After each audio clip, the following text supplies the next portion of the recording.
One, two,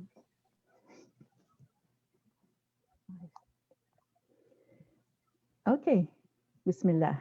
Let's get started, inshallah. Assalamu alaikum, everyone, and welcome to Nisa Helpline live session. I'd like to thank you all for being with us today. My name is Nurjahan Gori, and I'm a senior volunteer with the Nisa Helpline. I'm from Montreal. Shout out to any of my Quebecer sisters, and have been active in the community for many years, alhamdulillah, working with children, seniors, converts, and vulnerable women. So November being Domestic Abuse Awareness Month, we at NISA Helpline are honored to be hosting Nermine Barbouch from the Amal Women's Center today.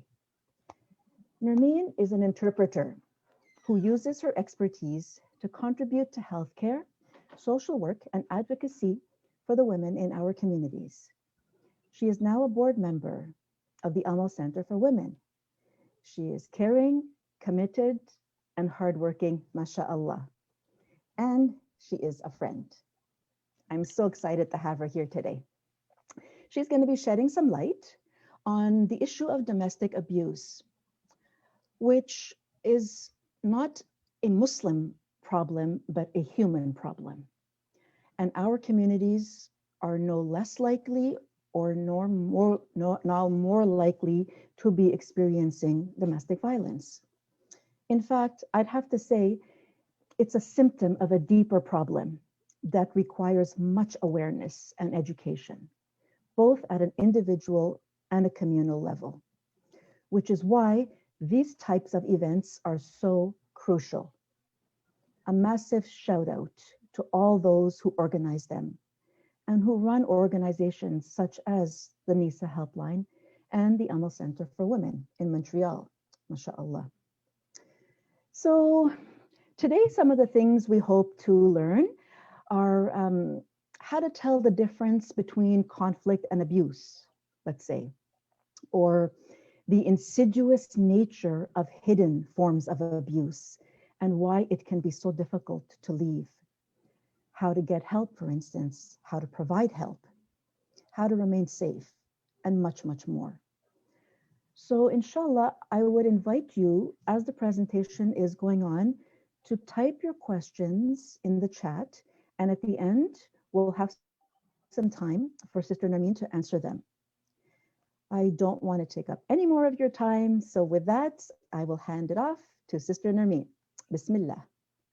Bismillah, assalamu alaikum. Thank you very much, Nurjahan, for the very beautiful presentation. I would like to start by thanking also NISA Helpline for this opportunity and for having this conversation, which is a really important one. And mashallah, Nurjahan, as you said, you're a friend and you're a sister. We both are from Montreal, and I've known you for a few years, mashallah. And it is indeed a very crucial topic to address. So very quickly, yes, my name is Nermine, and I'm representing today Amal Center for Women. We are located in Montreal, Quebec. The talk today is about conjugal violence, and we will be looking in this session, we will cover different points, among others, conjugal violence and domestic violence, types of conjugal violence, the cycle, the effects and consequences of conjugal violence, and we will also share some tips and advices on how you can take care of yourself and some resources from Montreal, Quebec, and some from Ontario, inshallah. So for me, the purpose of this presentation, honestly, I would say if at the end of this presentation, if I am able to help and support only one woman out of all the audience, that would make me so happy. That would be really, mashallah, it's as if I have achieved my goal, because not only it can help one or several women, but every woman who's learning something new today, or every woman who's taking new information with her, and she will be sharing this knowledge with other women, you are creating a circle of knowledge, and you will be able to help yourself, but you will also be able to support other women in your communities. So not everyone who is following or listening the presentation today is necessarily a victim of conjugal violence. Maybe you've been there one day, maybe you are going through this right now, and maybe you're just a helper, right? You're trying to help or support other women in these very hard and tough circumstances. So here are some of the topics that I mentioned earlier, and we will be looking into more topics, inshallah. I would like to start by a warning, because this has happened in the past whenever we give presentations or even during workshops. So I'd like to say that in this presentation, of course, we will be talking about conjugal violence, and some topics or some points can trigger some listeners. I do acknowledge that it's not an easy subject to talk about. And I would like you to be aware of this. I would like you to listen to your emotions, listen to your body. So please, at any time, if you don't feel good, if you feel that you're starting to panic, if you're out of breath, please take a pause, take a break, get some water to drink, and focus on your breathing, okay? Take some deep but very slow breathing and try to calm down, inshallah, all right? So, we often hear the terms domestic violence and conjugal violence. So domestic violence, which is mostly, we also sometimes call it family violence, and conjugal violence, also called intimate partner violence. Sometimes the two terms get confused because it depends each person how they use the terms, or they use it coming from which angle. It depends if it's a woman talking about this kind of violence, if it's a child, if it's a cousin. So they are pretty much the same, but with a some nuances in the two names. Domestic violence, which is also called domestic abuse or family violence, it's a violence or other abuse in a domestic setting, such as in marriage or cohabitation. Domestic violence is often used as a synonym for intimate partner violence, which is committed by a spouse or partner in an intimate relationship against the other partner. Domestic violence also involves violence against other family members. So very often it's between the husband and wife, but it could also involve other family members, such as children's, the parents, the grandparents. Sometimes it's also the in-laws, the cousins, the nieces, nephews, uncles, aunts, and so on.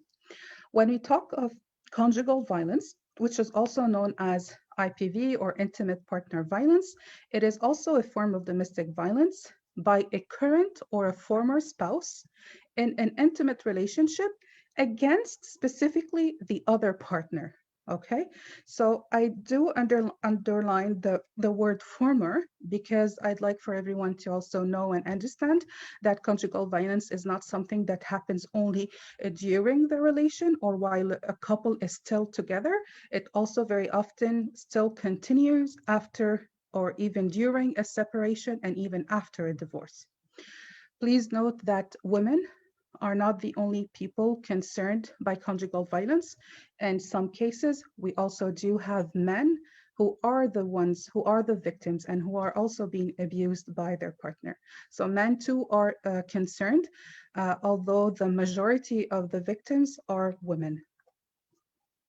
So if we look into the cycle of conjugal violence, so assaults or abuse in a marital context occur within what is called the cycle of domestic violence. It is also called sometimes the circle or the wheel of domestic violence. The cycle, which is set up and orchestrated by the abuser, allows him to maintain his domination over his spouse.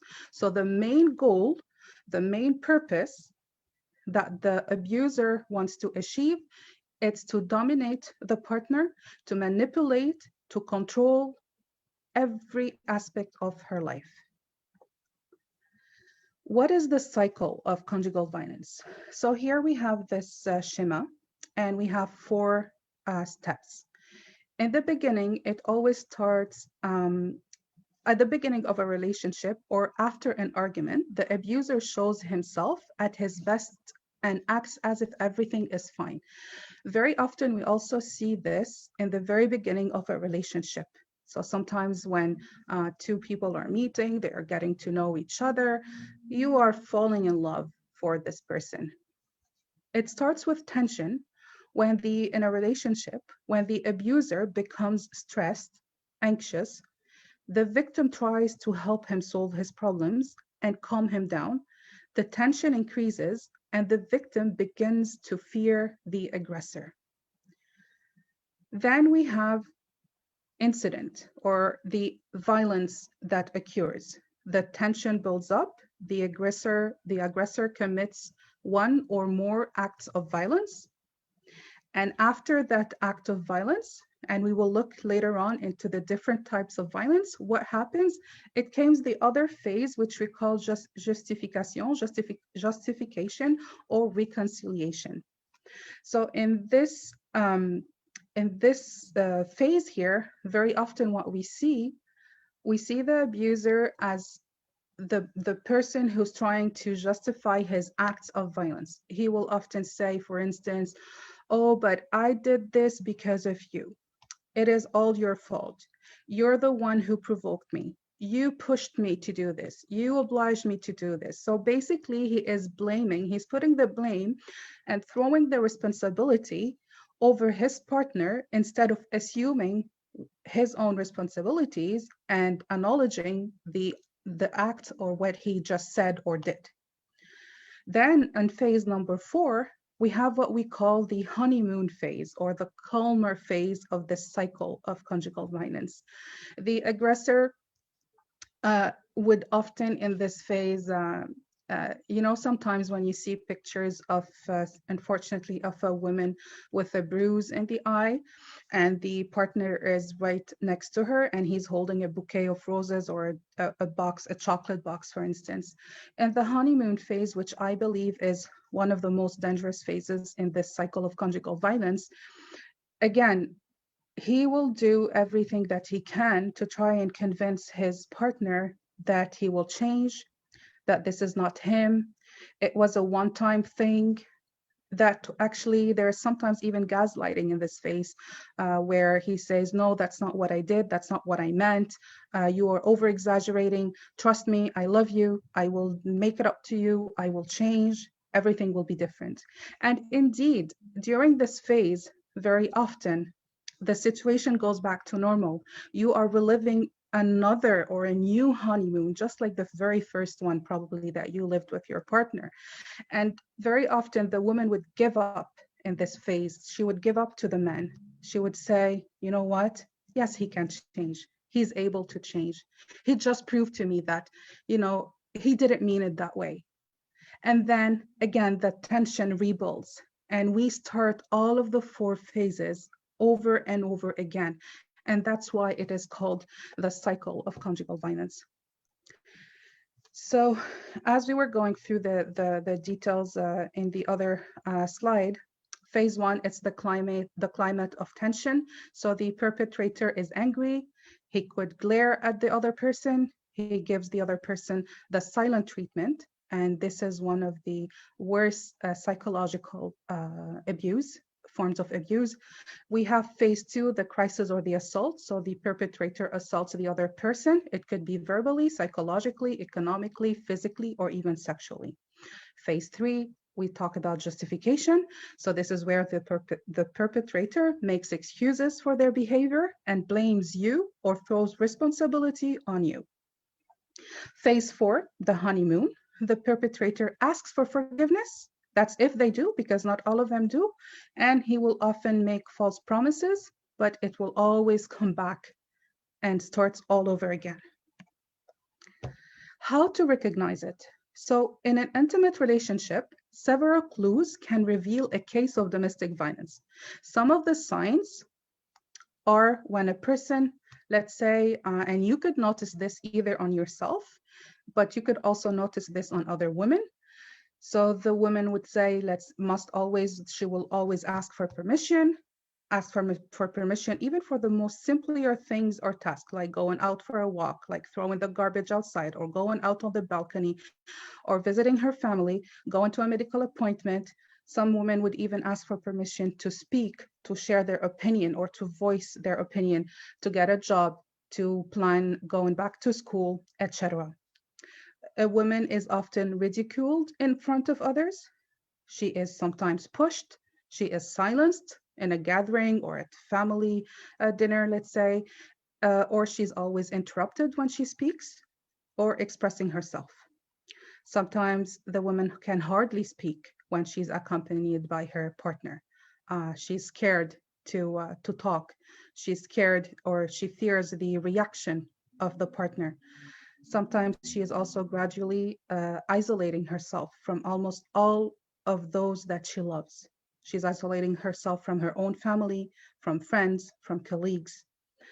Often she could have marks or bruises that she tries to hide. So these when we're talking about the physical violence, because a lot of the other kind of violence or type of violence, it doesn't necessarily include bruises. And sometimes the woman that you see, the inside and outside, she changed. She is no longer the woman that you've known. Sometimes she would be away for a while, and then when you see her again, you do not recognize her anymore. You don't recognize the strong woman that she was, or you don't recognize the outspoken person that she was. You don't know, and you realize, or you sense that something is wrong, or that something has broken, or that something has changed. So these are all signs, either for the woman in a toxic relationship or for the woman in her surroundings. Now, if we talk about the types of conjugal violence or domestic violence. So we have psychological violence, which is also called emotional violence, verbal, physical, economic or financial violence, sexual violence, and spiritual violence. When we speak of psychological violence, it is very often, let's say, threats. When the partner threatens the person, when the partner speaks ill to the person, humiliates the person, it's words. Most of the time, it's not punching when you speak of psychological, but it's the words that you use to really hurt the feeling of the other person and the emotions. You are attacking the feeling and the emotions and the mental well-being of that person. When we speak of verbal, again, it's words, it's screaming. And sometimes it's not only words insulting the person or humiliating them with words or belittling them. It is very often also the silence treatment. So we often see partners who completely ignore the wife. They use that silence treatment as a form of punishment. They are punishing her by not responding to her, by not speaking to her for days, sometimes even for weeks. Then we talk about the physical abuse or the physical violence, which is one of the most known type of violence all over the world. And I'd like to stop here for a second. And this is very sad because in many other regions in the world and back home, when you usually ask people, what is conjugal violence for you? It often comes back to physical violence. So this is pretty much the only type of violence which is known in many communities and in many regions. So violence to them, it's when the man slaps or beats the wife, let's say. Physical violence, it includes slapping, stabbing, burning, strangulations, biting, cuts, and it could include all of these physical abuse, whether they are using a weapon or not. It could also include pushing. It could also include throwing something or objects over the person with the intention of hurting them. We also have the economic financial abuse, which deprives the victim of her money, deprives her from working, deprives her from controlling or having control over her own money. Sometimes we also see in couples where the abuser would oblige the woman to work and to pay for not only her own bills, but to also assume all the expenses for herself, for the children, for the food, paying the rent, paying the other bills, etc. We also see in our with the clients that we work with, this point always comes back, the child allowance, let's say.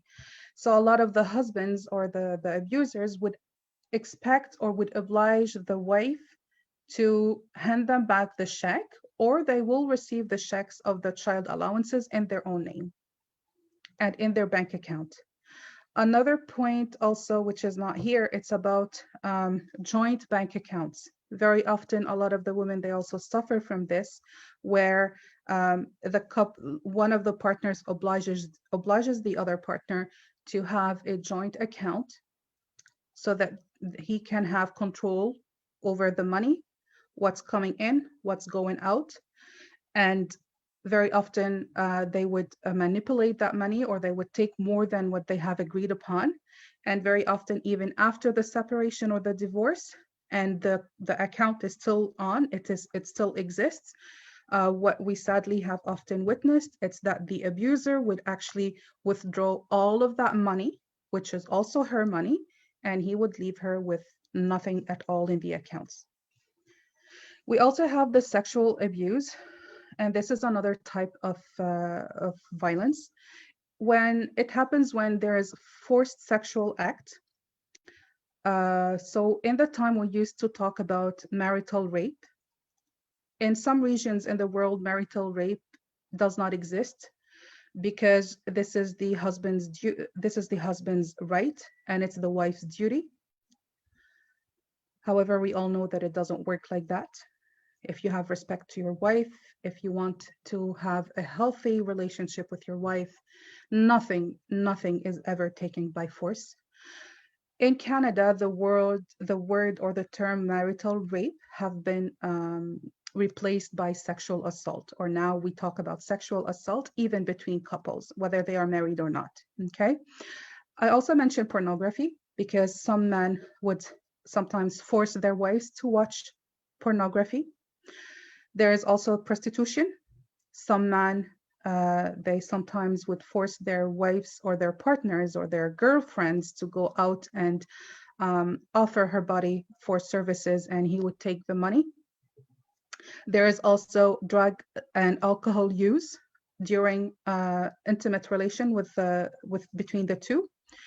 And one other also point here when I say filming, and it's very sad because we've been seeing more and more of this lately in cases of conjugal violence, where the abuser would oblige his wife to, he would actually be filming the intimate relationship between the two, and she never has given her consent. She doesn't agree to it, but she is forced to be filmed.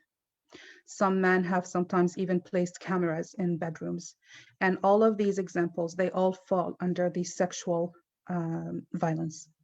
We also have the spiritual violence. Spiritual violence, it's when it's preventing the victim from practicing her religion, for example, or doing the opposite, forcing religion upon your partner, or even worse, the misuse and the misinterpretation of some religious texts from the Quran or from the Hadith, and so on and so on. To give you example, a quick example of the misuse of the religious teachings, it's when, let's say, a man, when they say الرجال قوامون على النساء, and a man can hit his wife, or let's say when sometimes women often report this, when a man says, well, in Islam you have duties, but yes, you remember that your wife has duties and you forgot about your duties. Or in Islam, you forget that just like you have duties, that she also has rights. And we kind of manipulate some of the teachings in Islam. Or for instance, when she doesn't obey, between brackets, or when she doesn't listen, he would tell her, well, you know what Islam says? If you don't listen to me or if you don't obey me, the angels will be cursing you till next day. So a lot of this interpretation and misuse of the hadith sometimes doesn't really help the situation, especially when the women, doesn't necessarily know her religion or doesn't understand the teachings of her own religion. So under these different types of violence, there are also crimes, where you see here, I say crimes. These are the criminal assaults or the criminal acts. Basically, if we speak, let's say, dans le jargon, in fact, I don't know how you say it, in the terminology of the legal side, we can talk about murder or attempted murder. We can talk about criminal harassment. We can talk about criminal threats. We can also talk about sexual assault, and extortion. And there is also something else which is not here. It's also called cyber crimes. Okay. So marital conflict versus conjugal violence. Very often, women would say, but you know what? There are problems in all households. There's always arguments, sometimes heated arguments. We often have conflicts, or from time to time we do have conflicts. Sometimes we disagree.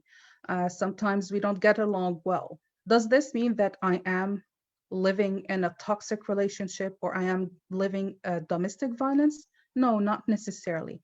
So how do you determine that, or how do you make the difference between the two, between marital conflicts, which happens in all households from all over the world, or versus conjugal or domestic violence?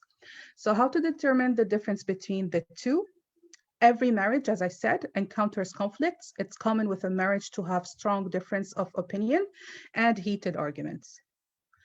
By contrast, or the opposite, domestic or conjugal violence or intimate partner violence occurs when there is a one-sided oppressive relationship and where one spouse dominates and controls another.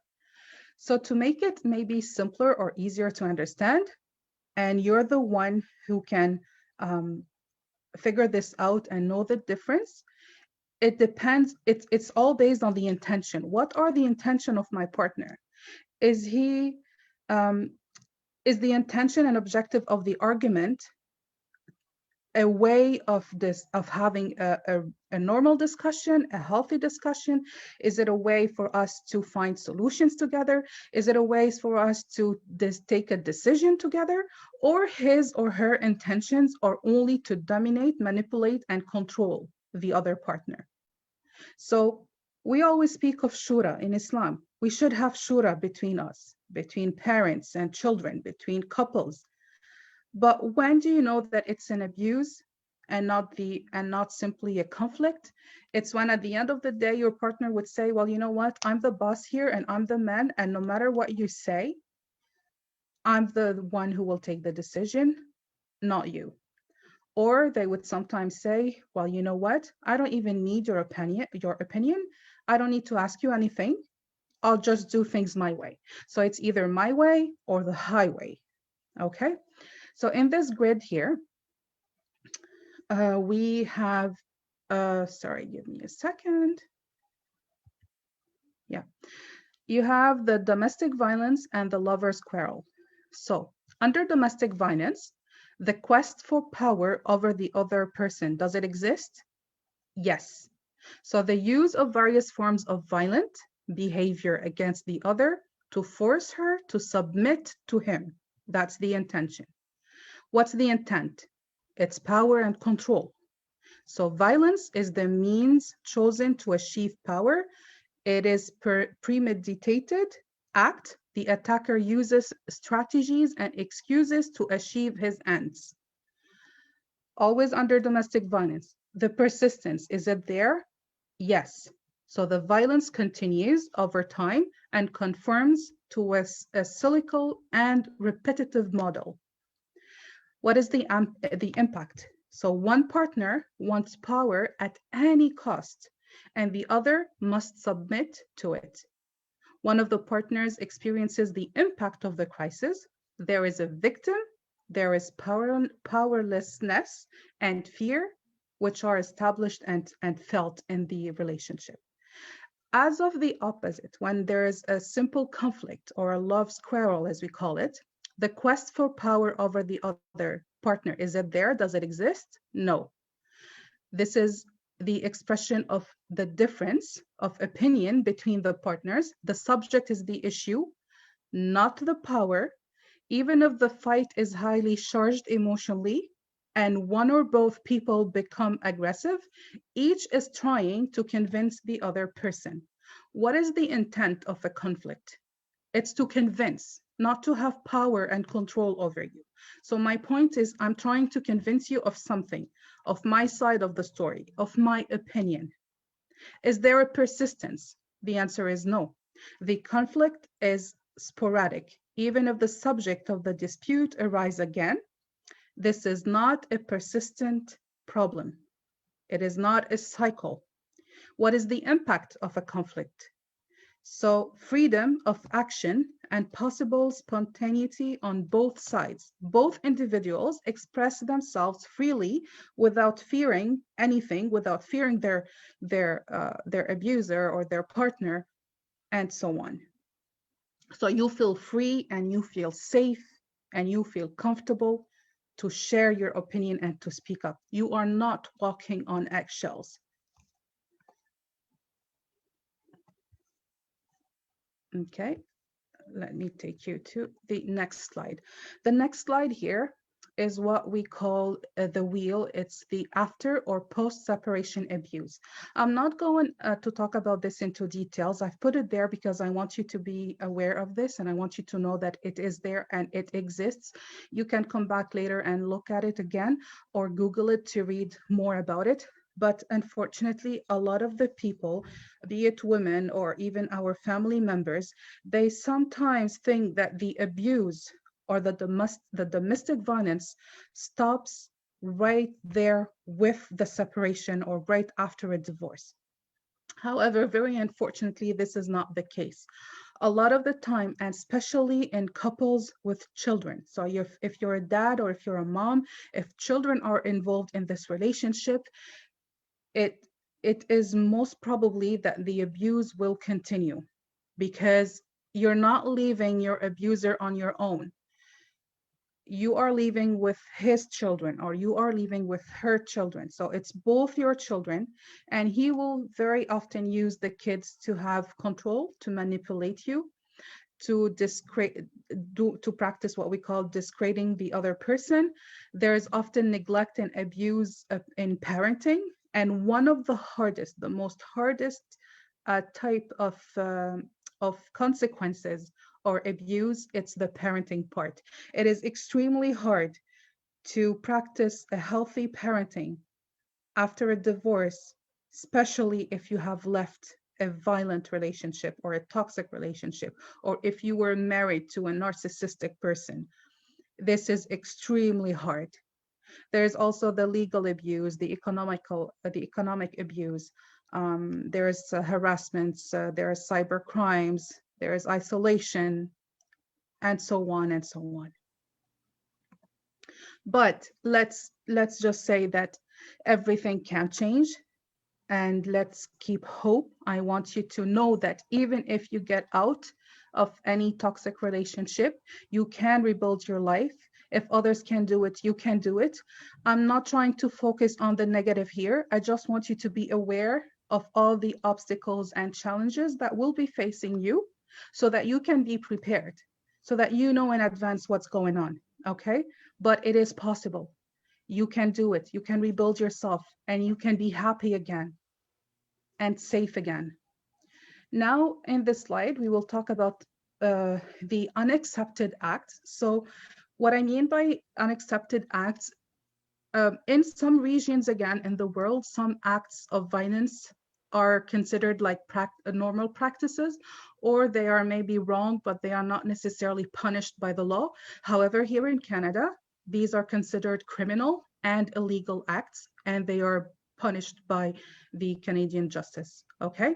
So when we talk about what we used to call marital rape, which is today called sexual assault, when we speak of forced marriage or minor marriage, so sometimes it includes the woman who is becoming a wife when she is being forced to get married, but it also includes the woman who has a daughter and the abuser is also trying to forcibly marry their daughter. When we speak of polygamy, polygamy in Canada is illegal. When we speak of honor crimes, and sadly, we've seen some honor crimes committed in Canada, and it is also something that is still committed elsewhere in the world. So this is also criminal and illegal. When we speak of genital mutilation, and some people have asked me, why are you talking about this? Well, I'm talking about this because we've seen many clients coming to us, and these are women who are fleeing violent husbands and who are coming to Canada to also save their skin, as we say, but also save their daughters. So a lot of the women who fled to Canada or came to Canada, they came here to protect their children because the abuser is still looking after them, and the abuser or the family, the in-laws, they want that practice to happen on their daughter or granddaughters. When we speak of kidnapping in adult or children, that is also illegal. And we'll come back to this kidnapping after on, inshallah. When we speak of harassment, intimidation, threats, and videotaping without your consent, that too is illegal. Cybercrime is also illegal in Canada. We often hear or asked, why don't women leave? If a woman knows that she's in a violent relationship, why she doesn't leave? In my workshops, I often use this tableau here, or this painting, just to give an example. You know, if you're facing a wall and there is a beautiful painting on that wall, or there is a map or a picture, you're looking at a picture, okay? And you are so close to that picture. Your nose is almost touching that wall or that picture or painting. I just want you to imagine that with me for a moment. If you are so close, can you actually see the picture? Can you see clearly? Do you see the details? Absolutely not. You are so close to that picture that you can't see anything. What do you need to do? You need to step back. You need to take one step back. Oh, I still can't see very well. The picture is fuzzy. Okay, let's do 2 or 3 steps back. Yeah, now I can see better. But hold on, if I take 10 steps back, I will even see better. Now you can see the full picture. You can see all the details. It's clear. You don't see pixels. You don't see fuzzy images. So what does that mean? It means that a woman, the closer she is to her abuser, or the more that she stays in that circle or cycle of abuse, she cannot see what's happening to her. She doesn't necessarily or always realizes what's going on. So very often, one of the best solutions is to step back, to get out, to take a break, to leave, and rethink everything. And that's when you will realize what's really happening to you, and that it is unhealthy. Very often, again, I put here a picture of a storm or a tornado. Women often tells us, I feel like I'm trapped inside the eye of a tornado or the eye of a storm. And that's true. A lot of the women feel that way. And they are so much trapped in that tornado. There are so many things happening, so much violence, so much abuse, responsibilities, priorities, and so that she has no break. She can't take a break. She can't calm. She can't stop for a moment. She can't pause and reflect. She doesn't even have a second to really feel or realize what's happening to her. Everything is happening so quickly. There is so much pressure on her. The other reason is that, especially when it involves a narcissistic person or partner, and I've put the masks here, a photo or a picture of a man with masks falling off. Very often, this is what women tell us when they are involved in a relationship with a narcissistic person. They tell us, well, I feel that I am married to more than one person. I don't recognize the man that I have married. I'm realizing that he's wearing masks, or I'm realizing that the masks have just started falling out. And when that happens, that's one of the signs, and that's one of the things that makes them think and reflect on this relationship. What is really going on here? I don't recognize my husband anymore. This is not the man that I fell in love with. This is not the father of my children. Who is he? Why is he like this with me? With me, he's wearing one mask, but with his colleagues at work, he's wearing another. With his friends, he's wearing another.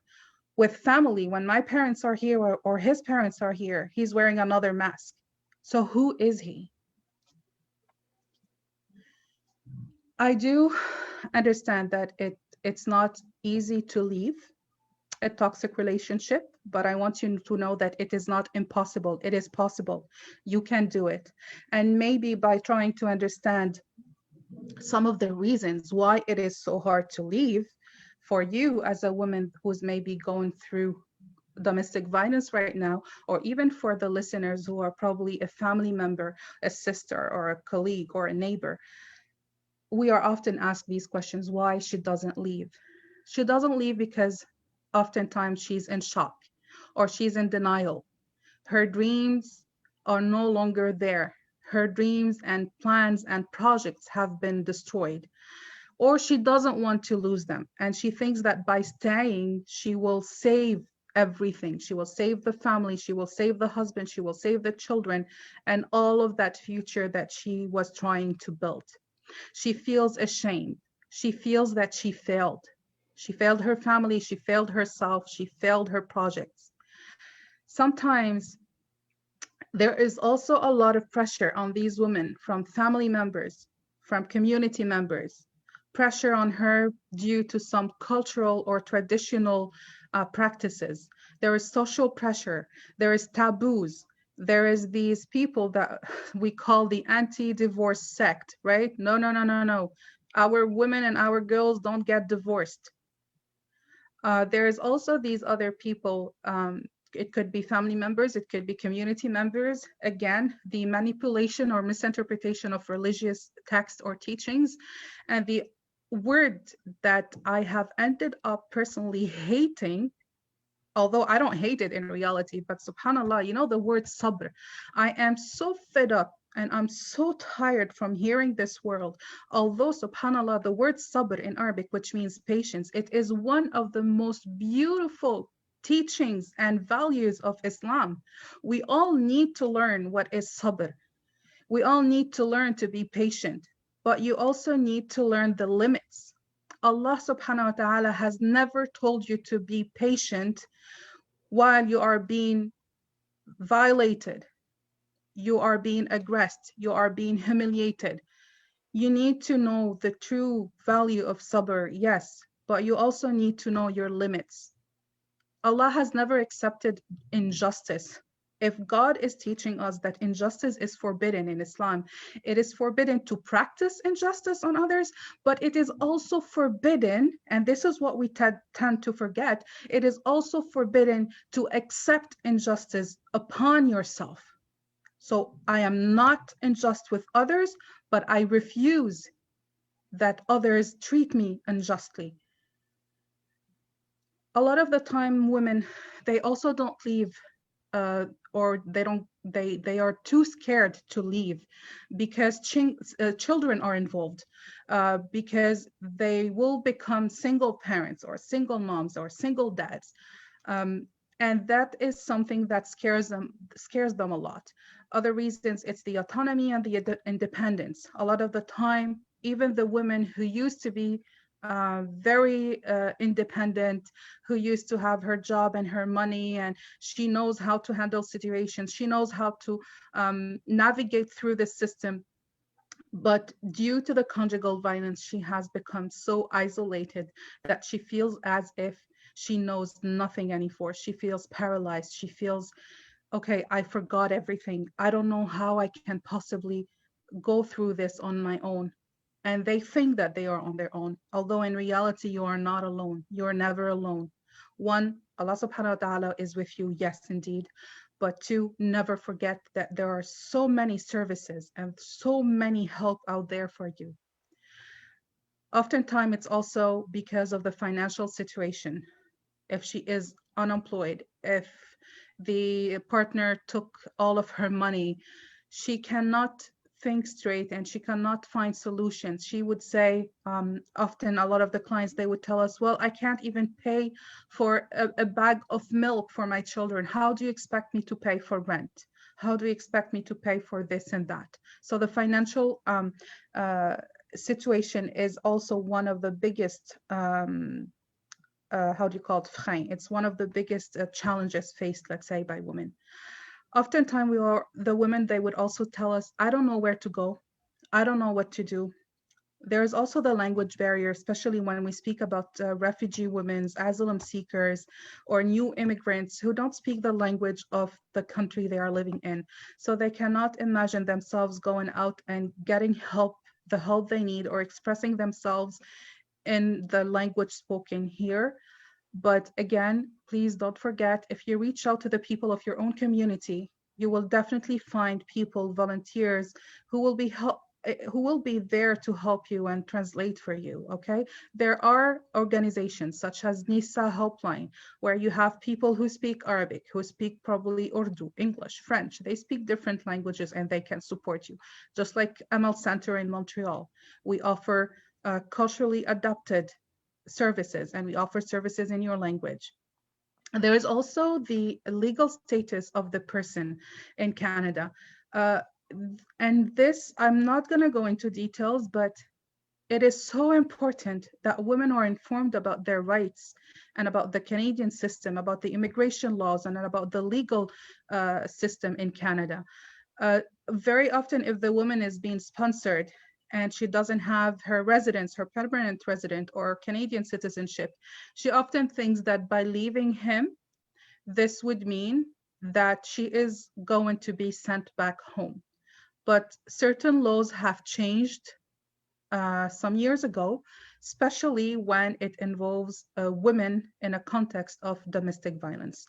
A lot of time women would tell us, I don't want to hurt him. He is still my husband, or he's the father of my children, or I'm not ready to go. I'm not ready to let go. Or he will find me and I will always be running away. I often hear this from women. What is the point of leaving him? Sooner or later, he's going to find me. Even if I go to a shelter, he will find me. Or I'm too scared. Or I don't know the resources. Or I still love him. And in reality, a lot of women, they are trapped in their emotions and they really truly believe that they still love this person. I put here mirage. Mirage is like when it's like an illusion, right? Very often we think that we are still in love with that person, and this is what's really holding us back from leaving him, because we cannot even imagine ourselves with another man or far away from him. But in reality, you are not in love with that person. You cannot be in love with the person who is hurting you so badly. You cannot be in love with a man who is hurting you, who is breaking you, who is hitting you. You are in love with a picture or an illusion that you thought he is, or that maybe one day he was, but that he is no longer that person. Now, sometimes we are also told, I know that he can change, or I know that I can make him change, or I know that I can make him a better person.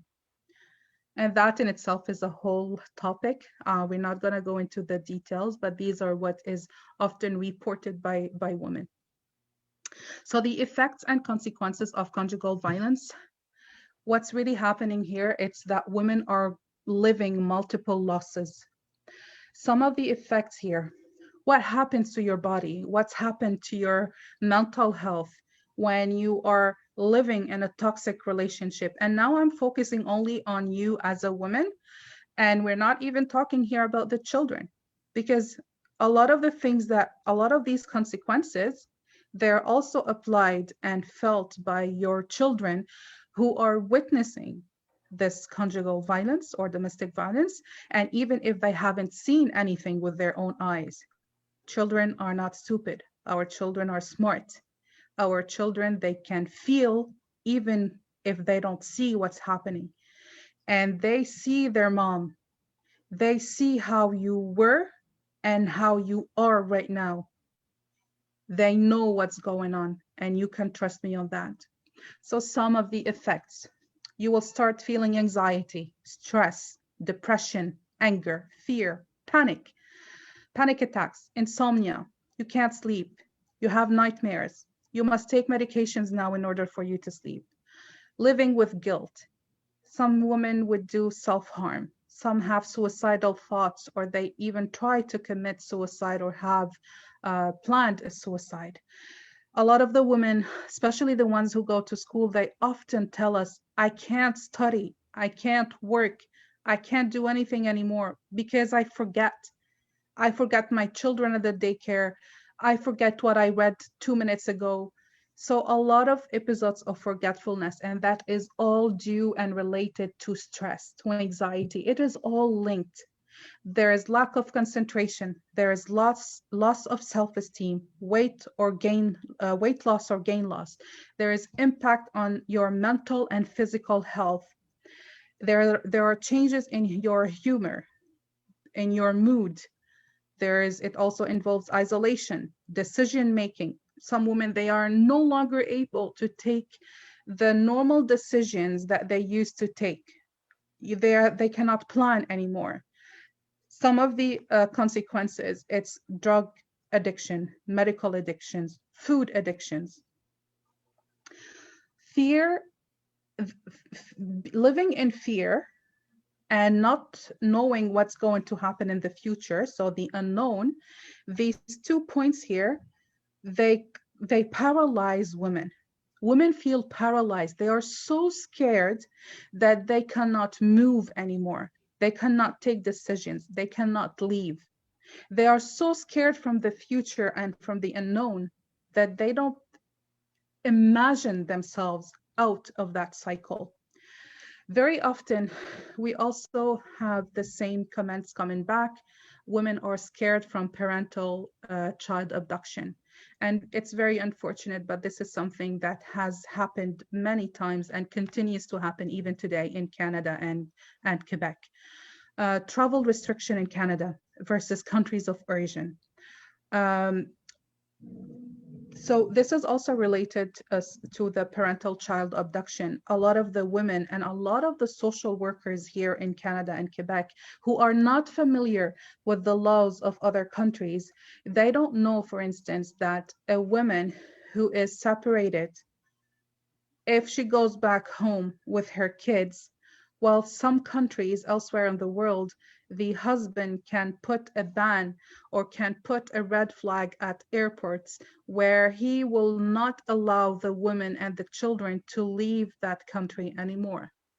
So let's say if you go to Morocco, if you go to Egypt, if you go to, I don't know if these laws apply in to other countries, but I'll talk mostly about these two, let's say, or especially Egypt and Morocco. We've had many clients who have dealt with this issue. Unfortunately, the husband made them believe that they are going on vacation for holidays. And once they arrive there, the passports are taken away, the IDs are taken away. And the woman quickly realizes that she is trapped and that she no longer can come back to Canada. And if she can, after divorcing her, well, she will be free to come back to Canada, but the children will be obliged to stay there. There's also the issue of rent, bank accounts, bills. There's the issue of school, work, family, harassment, threats. This is all some of the consequences that a woman would still have to deal with even after a separation. Revenge, very often it's by using the children, and the feeling that the woman would live the rest of her life under surveillance or under being spied on or being followed by the husband or the ex-husband. Now I would like to focus more on recovering or self-care, I want you to know, my dear sister, that making time for yourself and that taking care of yourself, it is not selfish. It is not selfish. It is not selfish. You're probably working, a woman of career, a wife, a mother. You are a superwoman. You are super busy.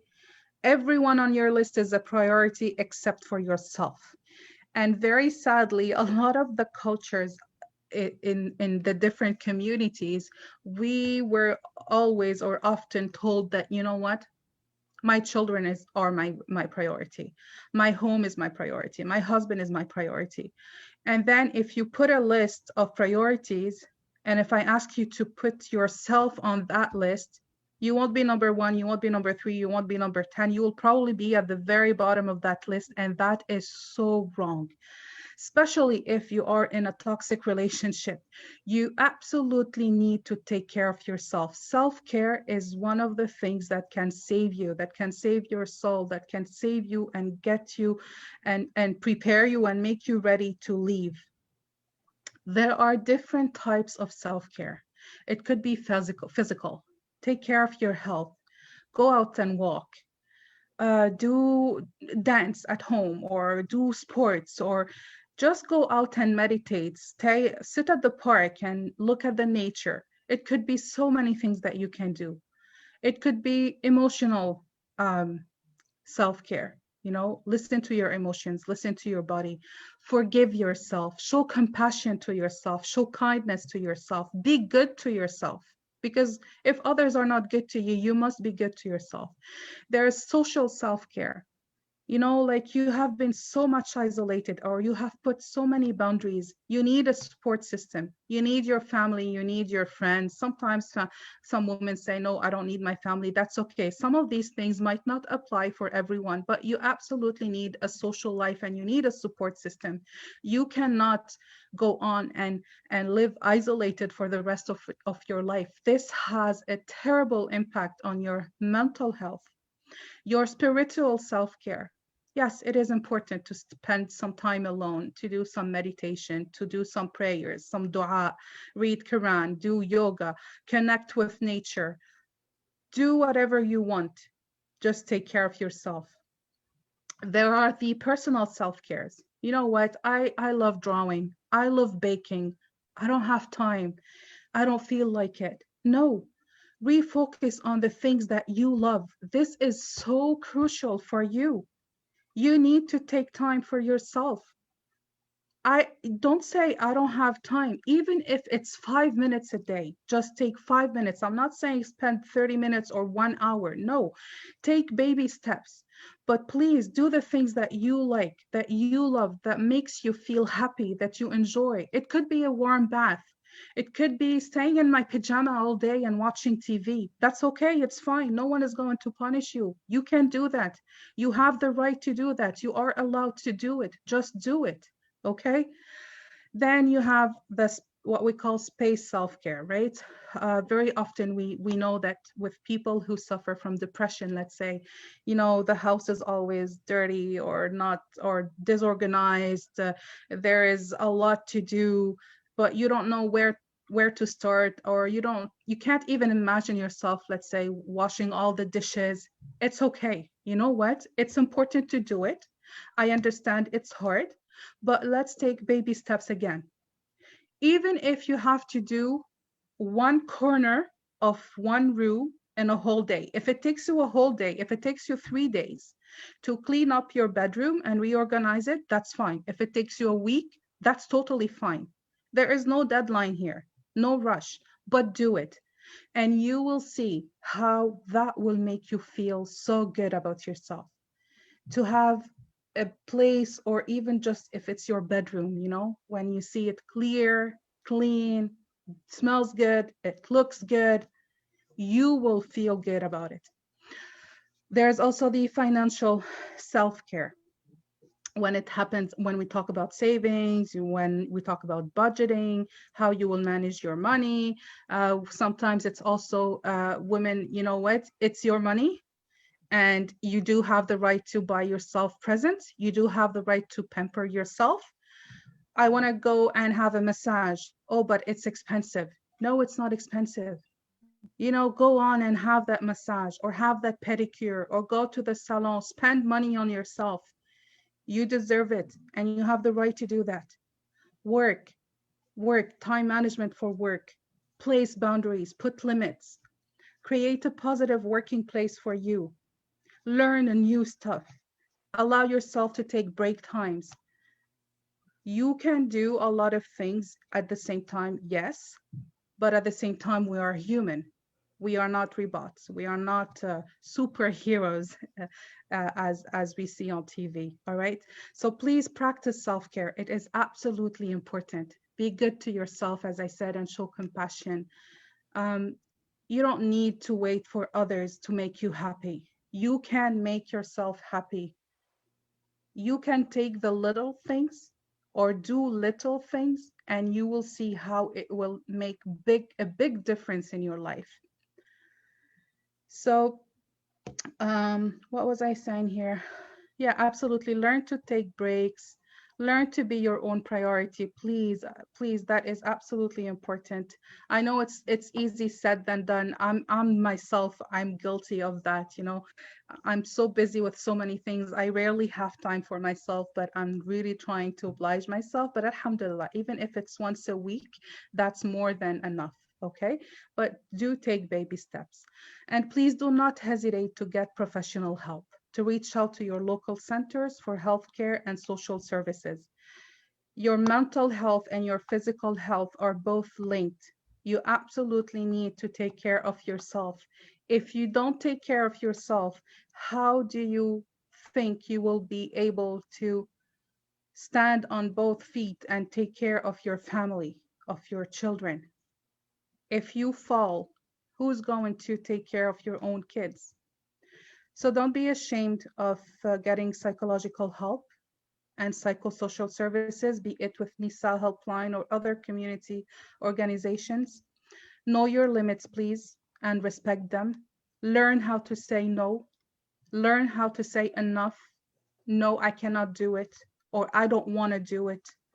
Know that you can change and that you can change what you have control over, but that you cannot change what you don't have control over.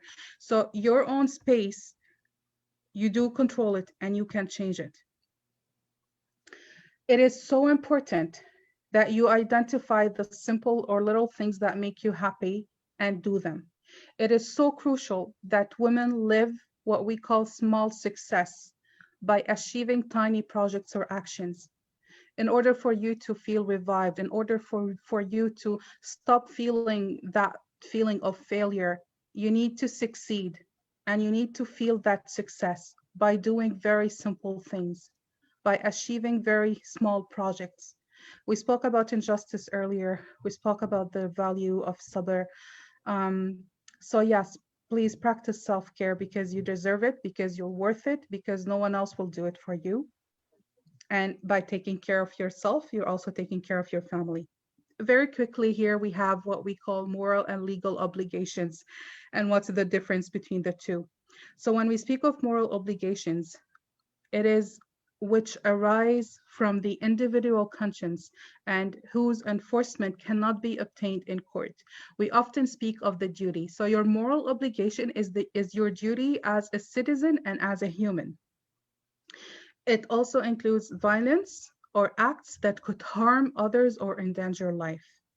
So it is your moral obligation to denounce those kind of abuse or violence. Your legal obligation, and this goes to everyone, it applies to the women, to the man, to the neighbor, to the teacher, to the doctor. Your legal obligations, it's your duty to report when children are involved. Protecting children is a collective responsibility under the Youth Protection Act, Chapter 34.1. Everyone has the obligation to report to the Director of Youth Protection, we also call it DYP, if they have reasonable grounds to believe that a child under the age of 18 is a victim or is at serious risk of being a victim of sexual abuse. So please keep these in mind and remember them. Now, some of the tips and important information that we also often share with women. Keep in mind that if you're doing some research or you're reading articles on your computer, on your tablets, on your phone, please do learn about the history tab where you can delete the history of whatever activity you were doing. Same thing from the phone. You can delete the history on your phone, the phone calls, the text messages, and so on. And why I say this, because oftentimes women, they are scared that the partner or husband will find out what they were doing, whom they were talking, speaking to, whom they were texting or emailing. Just know that there are ways for you, at least, that you can use to hide that information or delete it. A lot of, many times we also hear that the women are wiretaped or they are monitored. Very sadly, we've seen in our community families where the woman is trapped inside her own home. Her phone is wiretapped. The husband reads all the messages on his computer, on his phone. So anything that she does on the phone, he is basically he's spying on her. Some apps, I don't know how they do it, honestly. I don't even want to know how they do it, but it is possible. And yes, a lot of women are suffering from this. Here I put dental floss, but it could be any other thing, right? It's a hiding object. A lot of the shelters, or some of them, they use a dental floss. You know, it's like a small, tiny box where they would normally put inside a small paper with very important information or phone numbers and addresses to help the woman if she's leaving home or when she's leaving a violent situation, to keep track of all that information because she can't remember everything. So it's a secret hiding place. And this is just an example. It's a dental floss. You can hide that paper and fold it really small, but it could be any other object that you can think of. Protection scenario. This is so important. There are many tools online, especially on the government websites, where they help women to plan their exit.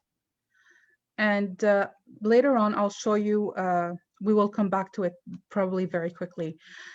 Before you leave, make sure that you take your personal and your children's IDs, passports, important documents, immigration papers. You either take all of them, the originals, or if you don't want to, you know, get your partner's attention, or maybe you would be scared that he will notice that the passports are no longer there, you can also make photocopies. Try to make colored photocopies of all of those important documents so that the day that you decide to leave, you would be ready and you will have everything with you. Either hide them somewhere where you know that he will not find them, or what we sometimes do at Amal Center for Women, women would come to us and they would tell us, please let us make photocopies, and they keep all of those important documentations with us at the center. You could do that and leave it with a family member or with a friend that you trust, but make sure that you have all of that with you. A lot of women, they don't know that even if they don't have a SIM card or a phone line, you still can call 911 on your phone. So by dialing 911, it will go through, okay? There is also a 911 texting service available for deaf person, or some of the refugees, let's say, who speak Arabic only or who speak any other language. If you're unilingue, they can sometimes text the police in their own language. If you have a trusted neighbor, you can always try to find ways with your neighbor or communicate with them and tell them, listen, if you see my lights on or off, or if you see me do, you know, the Morse code SOS with my lights, know that I'm in danger and know that I need your help. There's also the secret codes that you can use with anyone that you trust, or that you can inform your family members or friends. It's become very very known now, and we hear a lot about it. You know, when you, yes, Nurjihan, exactly, the hand sign. If I'm talking to you like now, when I see you do that sign, I will understand that you're calling for help and that you need me to help you or you need me to intervene without having you speak or say anything. To finish our presentation, there are so many resources for you out there. As I said earlier, the protection scenario is very important. Maybe later on with Nissa, what we can do is share the links on their page. Protection scenarios are there to help you list all the things that you need to do when leaving or when planning to leave. There is also a very good tool that you can use. It's online. It's called the self or auto-evaluation of your relationship with your partner to know more if you are in a toxic relationship or not. SOS Violence Conjugale, it's a 24/7 line with social workers available, speak French and English. You can call all over from anywhere in Canada and Quebec, and they can help you. You can speak to a social worker, and a lot of the time women call that number to also find a shelter. So there's a huge list of women's shelters online. There is your local CLSCs if you live in Quebec, that they can offer you psychological help, psychosocial services, and medical support. You could also always go to an ER, to the hospital, call police if you or your children or any other family member, you're not feeling safe or something serious is really going on. Info Santé 811, it's also another important number to remember and keep in mind. I did mention the women's centers and women's shelters. I also encourage you to visit the Amal website. On our website, we have a toolkit that we created some years ago, and there is a big section, the last section of that toolkit, it's a resource section, and you have pretty much everything there, especially for the people living in Montreal, okay? We also have resources available for men. So we talk a lot about women, but men too, they need help, they need support. So 3 of the most important support systems for men here or organizations in Montreal. One is called Repère, Relation d'entraide pour une paternité renouvelée. The other one is called Service d'aide au conjoint SAC et à cœur d'homme. You can find this information here or online. These are also some other resources shared by Nissa Homes. Nissa Helpline. I also invite the sisters to share the resources, all of this resources section on their page, and we will do the same on Amal's page as well. So remember that the cycle of abuse also stops with you. You really need to break the chains one by one to make it easier. Take baby steps and break that silence and get out of that toxic relationship, because you really can and you really should. All right? You deserve to live better. And that's pretty much it. Alhamdulillah. I'm sorry for the long time, Nurjihan. I received your message, but I hope that was helpful. Jazakallah khairan, Nermine. It was very, very well done, mashallah. It was very touching, you know. So I really want to thank you for that, for all the time and effort that you put into it and sharing all your knowledge and your experience with us, subhanAllah. You know, this is something that the counselors at the Nisa helpline have to deal with commonly. You know, it's something that an issue that they have to address. Just to quickly go a little bit about Nisa itself, yes. Nisa Helpline is a registered charitable organization that was begun in 2014, and it provides peer counseling and resource support to vulnerable women in the community, helping them to live fulfilling and dignified lives. And on average, to about 500 calls are received per month. And actually, since its inception, 26,000 calls have been received. So, and I mean, the list of things goes on, from grief, loneliness, fear, marital discord, abuse, COVID-related issues, Islamophobia, and on and on. So this was something that will, you know, this is something that I'm hoping that your presentation will be able to close that gap in lack of knowledge. Inshallah. And honestly, I am so impressed by the work done by Nisa Helpline, by Amal Center, these are so important organizations, and I hope that one day we will have a Nisa Helpline like that in Quebec, Inshallah. in French, offering French services, and Well, yeah. inshallah. Yes. So inshallah, I mean, I invite you all to support NISA Helpline. When we support these types of organizations, we have a chance to change the future. And it's not about changing one woman's life, because by changing and helping one woman, we help a generation. The impact is felt so much further than just that one woman. So I would like to thank all of you who were with us today and gave us your precious time on a Saturday afternoon. And I would invite you to support NISA Helpline and places like the Amal Women's Center, because help us make a change for good, one woman at a time. So, Inshallah. Thank Jazakallah you so khairan. much again, Nurjihan, and thank you, Nisa Helpline. Yes, thank you so much. And Assalamu alaikum wa rahmatullahi wa barakatuh. Wa alaikum assalam wa rahmatullah. So I don't